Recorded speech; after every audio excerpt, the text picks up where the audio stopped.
canetinha na mão e ponto final no coração. Tá começando mais um episódio de Redaçando e hoje a gente vai falar de uma coisa que é super importante para poder te ajudar na escrita de uma redação, te deixar muito mais confortável sobre o que você está escrevendo e deixar organizado também, que é o uso de ponto final. O ponto final é um recurso que a gente utiliza para poder marcar a finalização de uma ideia. Existe talvez um mito ou a criação de uma fábula que quando você utiliza ponto final é quando você para de respirar. Porém, em uma escrita, você talvez possa estar pegando muito do que você fala para você colocar como regra de o que você utiliza de pontuação. E muitas vezes a gente vai utilizar de forma errada, então a gente precisa de usar de uma forma um pouco mais esquematizada e um pouco mais lógica. E isso é um enorme problema porque muitas redações aparecem com um parágrafo de 7 linhas sem um ponto final que aparece só no final. Então, escrever 7 linhas, sendo que você utiliza apenas um ponto final, é um enorme problema porque talvez você poderia ter utilizado um ponto final e você não percebeu. E aqui vão 3 jeitos de você poder saber quando utilizar um ponto final para a sua redação, para você poder conseguir utilizar ela de forma mais adequada e esquematizada para o seu corretor.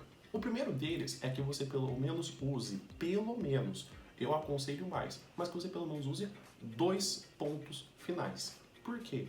Às vezes um parágrafo de introdução ou um parágrafo de conclusão pode utilizar pelo menos 2 pontos finais e está o suficiente. Alguns parágrafos de desenvolvimento você pode utilizar 4 pontos finais, 5 pontos finais, tem introdução com 3 pontos finais, mas pelo menos você utilizar 2 pontos finais na introdução, quando você faz o contexto, depois o tema com a tese, ou no desenvolvimento quando você faz o tópico frasal e você embasa, e depois com um exemplo e você finaliza, e na proposta de intervenção, quando você apresenta a primeira proposta de intervenção e segunda proposta de intervenção, você tem essa manha de que você agora vai utilizar 2 pontos finais por cada parágrafo que você utiliza. Deixa muito mais organizado as suas ideias do que você quer apresentar. Quando você quiser, no seu parágrafo, terminar uma das ideias, como por exemplo, contextualização, exemplificação, tópico frasal, tese, proposta de intervenção para o primeiro desenvolvimento, uma síntese, use um ponto final. Por quê? Você vai apresentar depois uma outra ideia. A função do ponto final é terminar uma ideia. Se você vai começar uma outra ideia, então é mais adequado que você utilize um ponto final. Então, terminou uma ideia do que você precisa colocar da sua parte estrutural da sua redação, utilize ponto final. Antes de eu ir para a última dica, eu gostaria que você deixasse uma curtida e principalmente mandasse para um amigo seu que também está com confusão na parte de usar ponto final. Então, dê um ponto final a essa dúvida, hahaha, piadinhas, e compartilhe esse vídeo também. E a minha última dica é: quando você utiliza 2 verbos, tenha certeza de que você já pode utilizar um ponto final. Existem orações que você tem 1 verbo, 2 verbos, 3 verbos e 4 verbos conjugados, né? Então, quando a gente utiliza no futuro, no presente, no passado, porém, é super interessante que você utilizou 2 verbos, você já coloca um ponto final.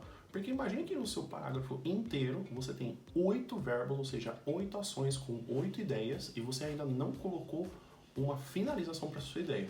Então isso pode ser um enorme problema de que, na verdade, você precisa colocar um ponto final e você não percebeu. Então a minha dica é: colocou 2 verbos, já apresentou, põe um ponto final. Poxa, mas eu preciso colocar um outro verbo. Bom, aí você vê se você está apresentando uma nova ideia ou se você ainda está explicando a mesma ideia. Se você vai apresentar uma nova ideia, utilize um ponto final conectivo. Se não, você continua essa ideia e não precisa colocar ponto final. Pode colocar uma vírgula.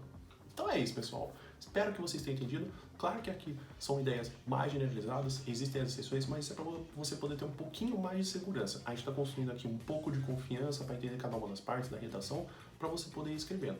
Não é nada de uma forma que você não possa questionar, de que você você vai utilizar isso para todas as situações, é só para que você tenha um pouco mais de segurança na hora de escrever, de quando você utiliza a pontuação. Então espero que vocês tenham entendido. O vídeo vai ficando por aqui. Que peninha, né, Alessandro? Mas vai ter outros vídeos. Então, muito obrigado pela audiência de vocês. E é isso.